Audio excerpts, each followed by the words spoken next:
welcome back to the stuff I fumbled with on Monday. So now I had a look at it again, and it's the Cauchy Riemann equation.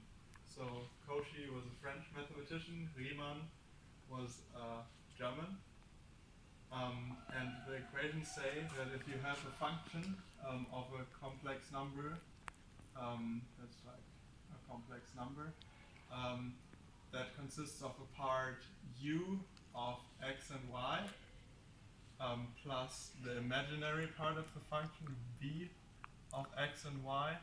You can take the partial derivatives, and then du after dx must be dy after dv after dy, and du after dy must be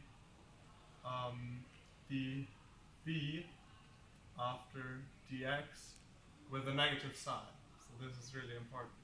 So if you want to write this in like a short section, in a short notation, it's ux equals vy and uy equals minus vx. And now let's have a look at the example we discussed the last time. So the function f of z was just a polynomial, that z to the fourth. And now we can rewrite this as x plus iy to the fourth. And now let's expand this. We have the theorem of Pascal. I think it goes like this. Oh no, we need one further step.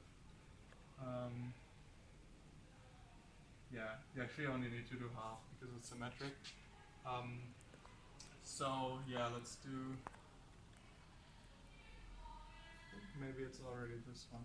So x to the fourth plus some constant I x to the third y plus some constant I squared x squared y squared plus some constant I to the third xy plus I to the fourth y to the fourth.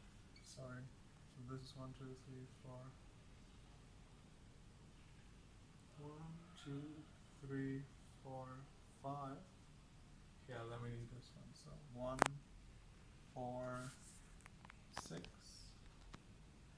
4. Sorry. And this is 1 again. So now let's have a look at I. We know that I squared is minus 1. Therefore I to the fourth is 1, and I to the third is just minus I, because it's I squared times I. So let's have a look at this. X to the fourth plus 4i x to the third y minus 6 x squared y squared minus 4 xy to the third plus y to the fourth. Alright, now let's write it in this notation so it's easier to identify our u and v.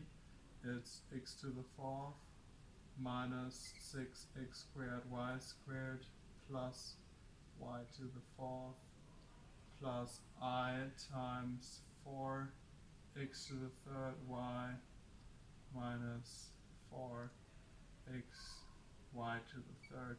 So this looks pretty symmetric. That's always a way you can check it. This is our function u, and this is our function v. And now let's see if the Cauchy Riemann equations are fulfilled. And then we have an analytic function, and then we can write this as a power series. So that really helps analyzing these complex functions. And I'll continue writing here. So, what's ux? Ux is just 4x to the third minus 12x y squared. What's vy? It's nothing but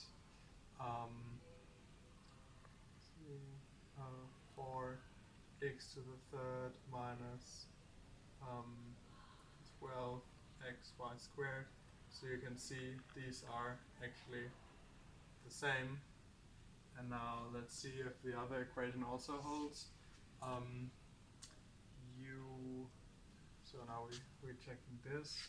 Uy is this part here is just a constant in terms of y, so differentiate is just 0.